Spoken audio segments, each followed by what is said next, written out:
டேய் வாசு, நீ இப்ப எங்கடா இருக்க? அந்த பொண்ணு எங்க இருக்கா? அவளை நீ கல்யாணம் பண்ணிக்கிட்டியா? அம்மா, நான் வால்பாறையில இருக்கம்மா. ஆ, ரேவதிய ரெஜிஸ்டர் கல்யாணம் பண்ணிக்கிட்டேன். ஆ, அட பாவி, நீ என்ன யாரும் இல்லாத அனாதையாடா. உனக்கு ஏண்டா இப்படி ஒரு நிலைமை? அம்மா அப்பா அண்ணன் தங்கச்சின்னு உனக்கு எல்லாரும் இருக்கும் போது எதுக்குடா இப்படி திருட்டு கல்யாணம் பண்ணிக்கிட்ட? சீ, உன் கல்யாணத்தை கூட பார்க்க முடியாம பண்ணிட்டியேடா.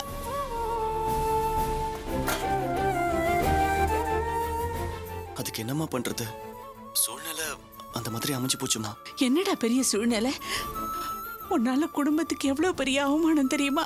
செல்வத்துக்கு எவ்வளவு கஷ்டம் தெரியுமா? போலீஸ் ஸ்டேஷன்ல அவனோட நிலைமை என்னால கண் கொண்டு பார்க்க முடியல. ஏண்டா, நீ அந்த பொண்ணை மறந்துட்ட? இனிமே பொறுப்பா இருப்பேன்னு சொன்னதுனால தானே உனக்கு படாத பாடுபட்டு வேலைக்கு பணம் எல்லாம் ஏற்பாடு பண்ணா. என்னடா ஆச்சு? ஏண்டா இப்படி பண்ண? அப்படித்தாம்மா சொன்னேன். ஆனா ரேவதி என்ன மறக்க முடியல. நீ இல்லைன்னா செத்துருவேன்னு சொன்னாமா. அந்த பொண்ணு செத்து அந்த பாவம் நம்ம குடும்பத்தை வந்து சேரணுமா. அதனாலதாம்மா என் முடிவை மாத்திக்கிட்டு ஆசைப்பட்டவளையே கல்யாணம் பண்ணிக்கிட்டேம்மா. ஆசைப்பட்டவளை கட்டிக்கிட்டு சரி, ஆனா நீ ரொம்ப நாளா ஆசைப்பட்டுக்கிட்டு இருந்தியே கவர்மெண்ட் வேலை, அது இப்போ உன் கையை விட்டு போயிடுச்சேடா. என்னம்மா சொல்ற? உனக்கு கவர்மெண்ட் வேலை வந்துச்சாண்டா. நீ இல்லாதனால அதை வேற ஒருத்தருக்கு கொடுத்துட்டாங்களாம். அம்மா, அது யாரும்மா உங்ககிட்ட சொன்னாங்க? உனக்கு வேலை வாங்கி கொடுக்குறேன்னு சொன்னாரே அந்த அரசியல்வாதி, அவர் தான் உங்க பெரியப்பா கிட்ட சொன்னாரா. ஏண்டா, இந்த வேலையை வாங்கி கொடுக்கறதுக்கு வேண்டிய பணத்தை புரட்டுறதுக்கு நான் எவ்வளவு கஷ்டப்பட்டேன். திருட்டு பட்டத்தை கூட சுமந்தனேடா. இப்ப அதெல்லாம் வீணா போச்சேடா. பணமும் அத்தனையும் வீணா போச்சேடா. சரி சரி, நான் வந்து பாத்துக்கிறேன். நான் வால்பாறையில தான் இருக்கேன்ற விஷயத்தையும் நான் உனக்கு போன் பண்ணன்றதையும் வீட்டுல யார்கிட்டயும் சொல்லிடாத. சொல்லலடா. டேய் வாசு, அந்த பொண்ணோட அப்பன் சரியான கோவத்துல இருக்காண்டா. அந்த ஆளால உனக்கு ஏதாவது ஆபத்து வந்துட போதுற. அதை நினைச்சாதான் எனக்கு பயமா இருக்கு. நீ ஒண்ணும் பயப்படாதம்மா. நான் வால்பாறையில இருக்கிறத அவரால் கண்டுபிடிக்கவே முடியாது. என்னை பத்தி கவலைப்பட்டு இருக்காத. நான் அடிக்கடி உனக்கு போன் பண்றேன். மறுபடியும் சொல்றேம்மா, நான் வால்பாறையில தான் இருக்கேங்கிறத நீ யார்கிட்டயும் சொல்லிடாதம்மா. நான் போன் பண்ணன்னு கூட யார்கிட்டயும் சொல்லாதம்மா. சரிடா வாசு.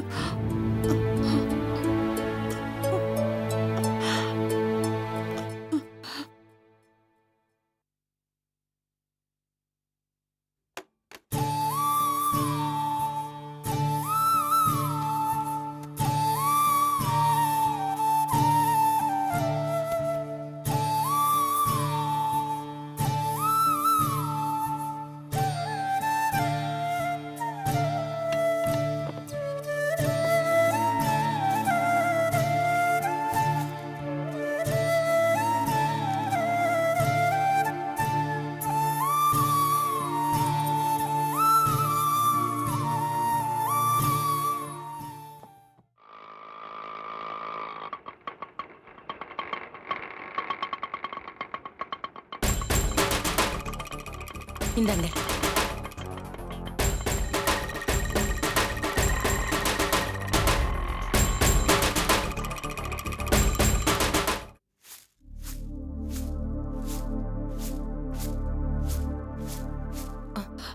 அக்கா, வாங்கக்கா.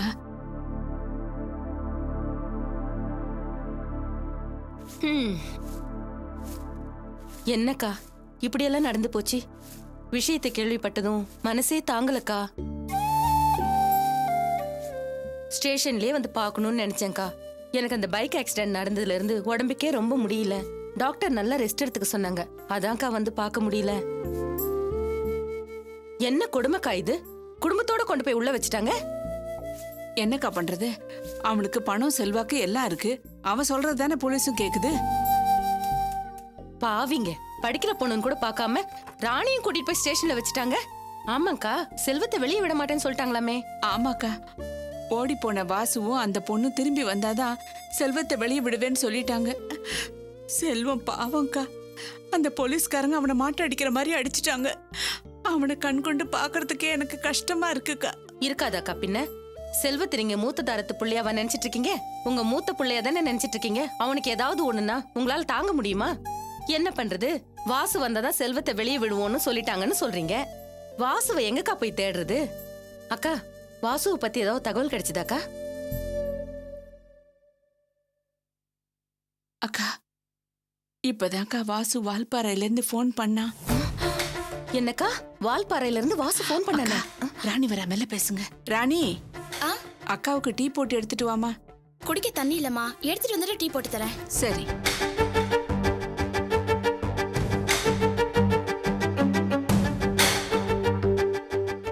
அக்கா,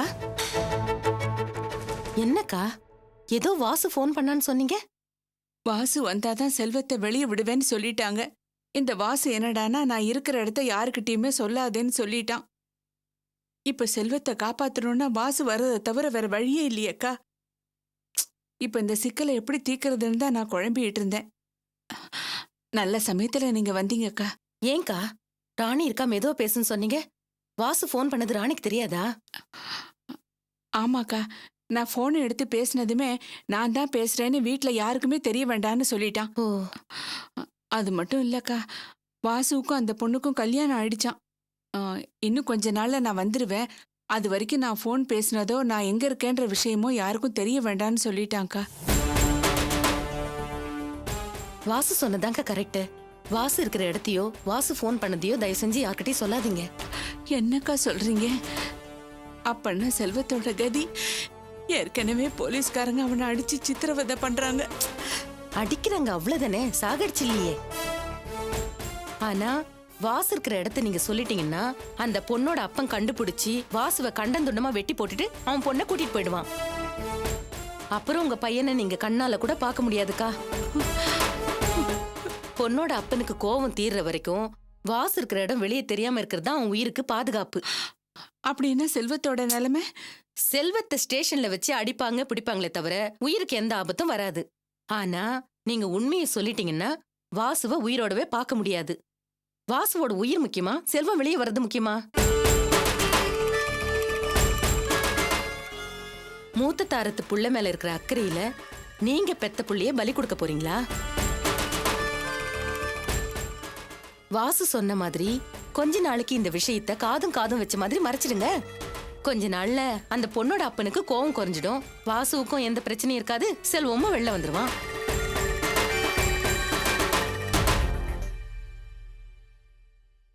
அம்மா ராணி, எனக்கு காஃபி டீ எல்லாம் வேணாம், நான் கிளம்புறேன். பாவம் அம்மா தான் களைப்பா இருக்காங்க, அவங்களுக்கு போட்டு கொடு. சரிம்மா. அக்கா, நீங்க செல்வத்தை நினைச்சு மனசை போட்டு குழப்பிக்க வேணாம். நீங்க ஒரே முடிவா இருங்க, எல்லாம் போக போக சரியாயிடும். நான் கிளம்பட்டுமாக்கா? வரேன்க்கா.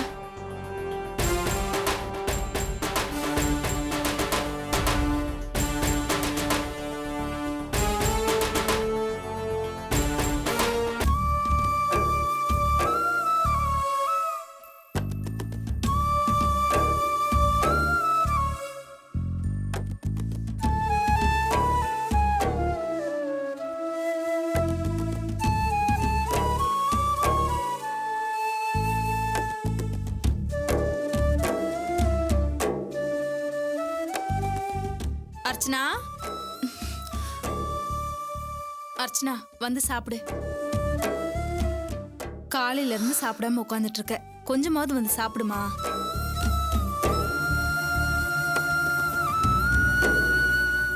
மஞ்சக்கிழங்கு உடைஞ்சது சாதாரண விஷயம், அதுக்கு போய் இவ்வளவு தூரம் மனசை கஷ்டப்படுத்திட்டு இருக்கே. வா, வந்து கொஞ்சமாவது சாப்பிடு.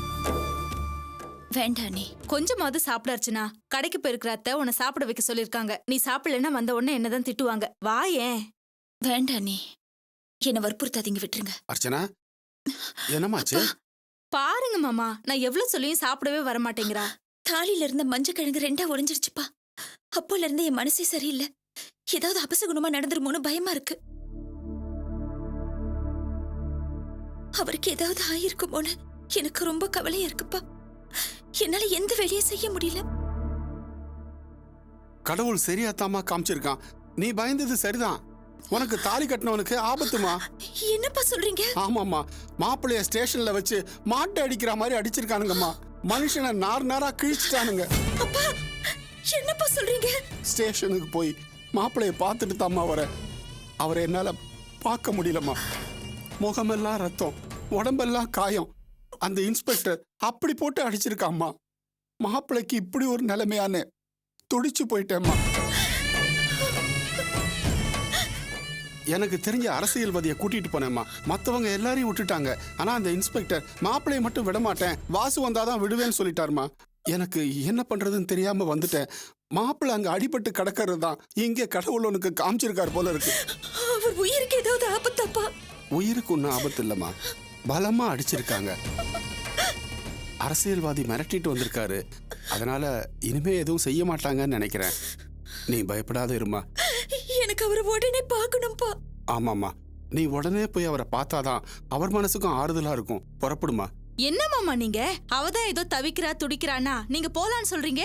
அத்தைக்கு தெரிஞ்சதுன்னா அவங்க எவ்வளவு கோவப்படுவாங்க. அவ கோவப்பட்டா பட்டுட்டு போறா. யார் என்ன பண்ண முடியும்? புருஷனுக்கு ஒரு ஆபத்துனா பொண்டாட்டி பதற மாட்டாளா? போய் பார்க்கணும்னு துடிப்பு இருக்காதா? அத்தை வெளியில போயிருக்கிற நேரத்துல அர்ச்சனா செல்வத்தை பார்க்க போனா அத்தை மனசு நொறுங்கி போயிடும் மாமா. அதனாலதான் சொல்றேன். இத பார், அவ மனசு நொறுங்குறதோ அதை பத்தி எல்லாம் எனக்கு கவலை இல்ல. எனக்கு என் பொண்ணு அர்ச்சனா தான் முக்கியம். நீ என்னமா நின்றுட்டு இருக்க? வாமா வா. நில்லுங்க. என்ன காரியங்க பண்ணிட்டு இருக்கீங்க? சிவகாமி, போலீஸ் ஸ்டேஷன்ல மாப்பிள்ளையா அடி அடின்னு அடிச்சிருக்காங்க. அர்ச்சனாவை கூட்டிட்டு போனா அவங்க 2 பேர் மனசுக்கும் ஆறுதலா இருக்கும் இல்லையா? அதனாலதான் இவ்வளவு போலீஸ் ஸ்டேஷனுக்கு அழைச்சிட்டு போயிட்டு உங்களுக்கு இருக்கேன். என்னங்க பைத்தியமா பிடிச்சிருக்கு? அவன் என்ன பெரிய சுதந்திர போராட்ட தியாகியா? ஜெயில இருக்கா? அவனை பார்க்க இவளை கூட்டிட்டு போறீங்க? இவங்க 2 பேரும் அப்படியே அன்னோன்யமான புருஷ மண்டாட்டி. ஒருத்தரை ஒருத்தர் பார்த்து ஆறுதல் அடைவாங்களாம். அவன் தான் நம்ம பொண்ணோட வாழ மாட்டேன்னு தூக்கி எறிஞ்சிட்டு போயிட்டான்ல, அப்புறம் எதுக்கு அவனை போய் பாக்குறது? பார்த்து என்ன ஆக போகுதுங்க? இத பார் சிவகாமி, எல்லாத்துக்கும் தடை சொல்ற மாதிரி இதுக்கும் தடை சொல்லிக்கிட்டு இருக்காத. இன்னைக்கு அர்ச்சனா தாலியில இருந்த மஞ்சள் உடைஞ்சு அவ எவ்வளவு வேதனைப்பட்டு இருக்கான்னு தெரியுமா? மாப்பிள்ளை போய் பார்த்தானா அவன் மனசுக்கும் ஆறுதலா இருக்கும் இல்லையா? அதெல்லாம் ஒண்ணு இருக்காது. நீங்க தேவையில்லாம அவன் மனசுல எந்த களங்கத்தையும் உண்டு பண்ணாதீங்க. ஆமா, உங்களை யார் அந்த குடும்பத்துக்கு உதவி செய்ய சொன்னது? சிவகாமி, பெரிய சம்பந்தி வந்து நடந்ததை எல்லாம் சொல்லி எதையாவது பண்ணுங்கன்னு சொன்னாரு. நான் தான் அரசியல்வாதி கிட்ட கூட்டிட்டு போனேன். இதுல என்ன தப்பு இருக்கு? தப்புதாங்க. அந்த குடும்பம் எந்த விதத்திலங்க நமக்கு சமமான குடும்பம்? எதுக்குங்க அதுங்களுக்கெல்லாம் உதவி செய்றீங்க? சிவகாமி, அதெல்லாம் பார்த்துக்கிட்டு இருக்கிற நேரமா இது. எதிரியா இருந்தாலும் ஓடி போய் உதவி பண்ணணும். அவரு நம்ம மாப்பிள்ளை சம்பந்தி வந்து கேட்டாரு, எப்படி உதவி பண்ணாம இருக்க முடியும்? அது மனிதாபிமானம் தான் ஆகுமா?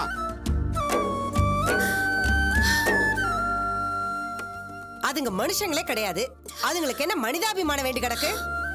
வயசு வித்தியாசம் கூட பார்க்காம என்ன கை நீட்டி அடிச்சான்ல, அதுக்குதாங்க ஆண்டவனா பார்த்து இவ்வளவு பெரிய தண்டனை கொடுத்திருக்கான். நான் வேண்ட தெய்வம் ஒண்ணு சும்மா இல்லைங்க. என் வயிற்றுச்சல் அவங்கள சும்மா விடுமா? என் பொண்ணோட வாழ்க்கை இப்படி ஆயிடுச்சேன்னு நான் எவ்வளவு மனசு வேதனைப்பட்டிருப்பேன். அதாங்க குடும்பத்தையே தூக்கி உள்ள வச்சுட்டான். ச்சே, மனசை இரும்பாக்கிக்கிட்டு பேசுற நேரமா இது? கொஞ்சமாவது நன்றி உணர்ச்சி வேண்டாம்? நாம ஊர்ல இல்லாத போது மாப்பிள்ளை காவியாவோட மானத்தை காப்பாத்தி வினோத்தை ஜெயில இருந்து கூட்டிட்டு வந்தாரு. அது மட்டும் இல்ல, இந்த விஷயம் உனக்கு தெரிஞ்சா உன் உடம்பு பாதிக்குமேன்னு தெரியாமையே பாத்துக்கிட்டாரு. அந்த பெருந்தன்மை நமக்கு வேண்டாம். இத பாருங்க, இந்த பெருந்தன்மை எல்லாம் உங்களோட வச்சுக்கங்க. ஏன் பொண்ணுக்கு வேண்டாம். அவளை கண்ட இடத்து கூட்டிட்டு போய் அவன் மனசை குழப்பாதீங்க. நீங்க எங்க வேணாலும் போய் தொலைங்க, நான் என்ன ஏதுன்னு கேட்க மாட்டேன். ஆனா அவளை விட்டுருங்க.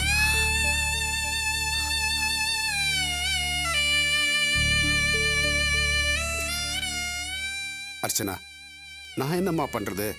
உன் வாழ்க்கையில நடக்கிற எல்லா விஷயமுமே உங்க அம்மாவால தான் தடைப்படணும்னு உன் தலையில எழுதியிருக்கு. என்னால இனிமே எதுவும் பண்ண முடியாதும்மா.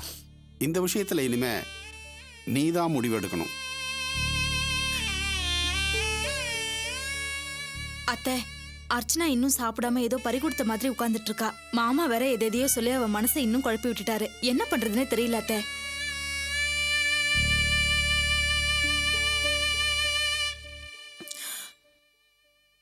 என்னம்மா? ஒண்ணு இல்லம்மா.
வார்த்தைக்கு இடைவெளியும் ஏன் எந்த நாடகம் நெஞ்சே வேஷத்தில் உறவுகளும் வெளிச்சத்தில் உண்மைகளும் பாசத்தின் கதவுகளும் என்றைக்கு திறந்திடும் நெஞ்சே திரை போடும் சந்தர்ப்பம் மறைந்தோட கூடாதா காலத்தின் கையில் தான் பதில் உள்ளதா ஒரு பட்டு பூவில் இரு சொட்டு தேத்துளிகள் சொந்தம் கொண்டதே அடபாச போரில் வெறும் வந்த சேற்றில் அவை கண்ணீரானதே யாரோ சொல்ல அர்ச்சனா யாரோ கல்லெறிந்தாரோ அர்ச்சனா என்ன ஆச்சு? உன் கவனம் எல்லாம் வேலையில இல்ல, அழுதுகிட்டே இருக்க. ஏதோ குழப்பத்துல இருக்கிற மாதிரி இருக்க. ஏதாவது பிரச்சனையா? என்னமோ தெரியல பிரியா, மனசே சரியில்லை. நான் கோயில் வரைக்கும் போயிட்டு வரேன். இந்த மாவு அரைஞ்சதையும் எடுத்து வச்சுட்டு அம்மா கிட்ட நான் கோயிலுக்கு போயிருக்கேன்னு சொல்லு.